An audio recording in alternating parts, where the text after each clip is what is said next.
Hello people of the verse and welcome to the channel, The Eradicator here, and in this video we are going to talk about the preparations required for the Xenothreat event, which is coming hopefully this week to the live servers.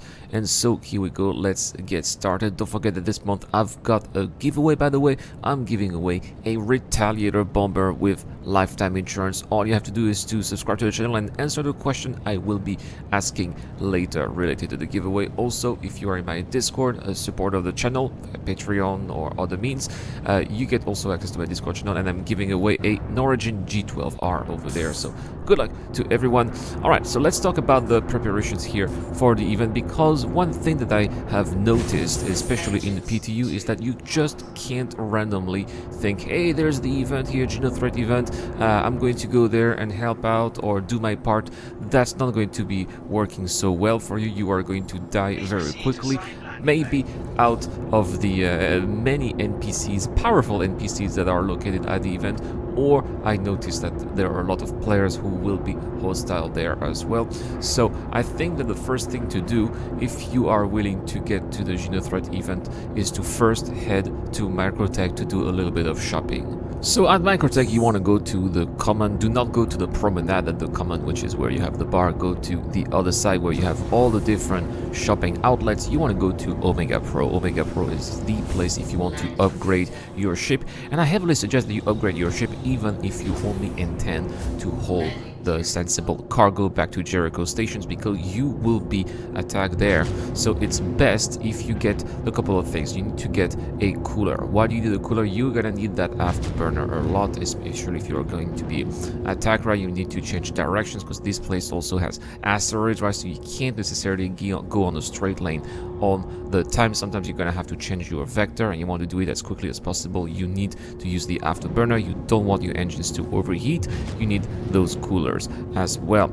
You also need an extra power plant, because those coolers may drain some energy as well. So get a new power plant and also some new shields. I heavily suggest you take the FR76 or 66 depending on the size of your shield. Is there an 86? I don't know for size 3, but it would be a bit ridiculous to take a caterpillar. I try using a caterpillar during the Xenothreat event. You are just a big target for everyone. It is a little bit risky. Smaller ships, in my opinion, are the way to go. Freelancer is perfect. A Cutlass is also perfect. All the way to a Star Runner. Star Runner is gonna get the best speed, so that's the way to go. Now, the next shop you want to go to at New Babbage is called Center Mass. You also have a Center Mass at Arcorp at Area 18, but since you already have a lot of other shops at New Babbage, I think that shopping is just best to do at New Babbage. So next, go to Center Mass. And the thing with the Xenothreat is, as I said before, you are probably going to have to use your weapons.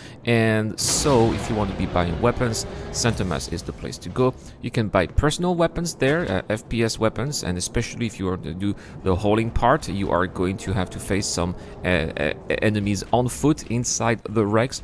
I suggest you take the FS9. It's a perfect close range rifle, but otherwise the F55 over there, which is my favorite if you are more accustomed to it. It's got a bit recoil though, but it does the job very well if you know how to use it. The F55 from Gemini is also perfect in my opinion. Next, you also want to upgrade the weapons of your ship. I noticed that most PvPers in that event are using talents, and those talents are upgraded, so you also want to upgrade your ship. In my opinion, the guns that do the most damage per second are the neutron repeaters. So you have from size 1 to size 3, so choose whatever you want. If you want to go all fixed weapons, if you have a smaller craft like maybe a Gladius for example, you want to go all fixed weapons, use the size 3s. If you want to use gimbals, it's probably going to be size 2, so that is also something to consider. If you have good aim, probably go for the size 3 fixed. If your aim is not that great, or if you are afraid of the desync or maybe the low frames per second, maybe gimbals are going to do the job a little bit better.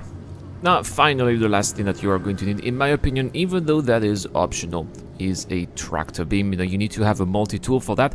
I believe that you can find the multi-tool at MiG L1 at the refinery. Is it also available at one of the shops at New Haven? Quite frankly, this is not where I bought mine, so I don't know, but I would assume it is. Anyway, so you have to go to one of those shops, preferably the refinery at MiG L1, since this is what you are going to go afterward, and I'll talk about it in a moment. And there you need to also buy that multi-tool and then the tractor beam attachment. The reason why I think you need to have a tractor beam is because it's going to be much easier to carry around the boxes. What I noticed some people do is they put a lot of boxes outside of the Starfarer Rex, and then they use the multi-tools to bring them inside their ships. I thought that this was a very smart strategy, and it definitely helps loading on those boxes much quicker. Now, some people are saying that you need an armor. I don't know, because there's going to be a lot of people there who will deal with the FPS. Chances that you will be fighting the FPS NPCs over there are quite slim, unless you are the very first there to get to those Rex. And even if you do, the NPCs are probably not going to be working so well unless they significantly improve server performance. So I think that you should be okay on that side. But nevertheless, yes, if you don't have an armor, you have the base suit. You can also find some armor at the armor shops at the rest stops, because you are not going to find any armor, unfortunately, at New Babbage. Now, the last thing that you have to do afterwards, once you have finished your shopping, is to go to MiG L1. MiG L1, which is the Lagrange point of Microtech. There's only one available in the server right now, and that is going to be your spawn point for the event, because you should expect to die quite a few times during that event, and you don't want to be flying all the way from Lorville, Arcorp, or even Microtech. You want to get back to the action as quickly as possible, and that's why Microtech L1 is the way to go. But guys, please let me know in the comments down below, and that is going to be the giveaway question, by the way. How did you prepare for the event? Have you already prepared for the event? What have you done? Let me know in the comments down below, and don't forget to subscribe. That is going to give you a chance to get that beautiful Retaliator with lifetime insurance. And that's all for this video, guys. Thank you very much for watching. I wish you all a wonderful day, and I'll see you guys tomorrow for more Star Citizen content. Hopefully we will be live for the Xenothreat event, right? This is the Eradicator. I'll see you guys later. This video is brought to you by the people who support this channel on Patreon and via the join button as well. Supporters of the channel get access to lots of cool perks, such as access to my private Discord, your question answered in the show, you get to know when I'm going to play, and also you get to have a chance to influence the editorial line of the channel. Any help is appreciated, starts at just $1 a month. Thank you very much for watching. This is the Eradicator, and I'll see you guys later.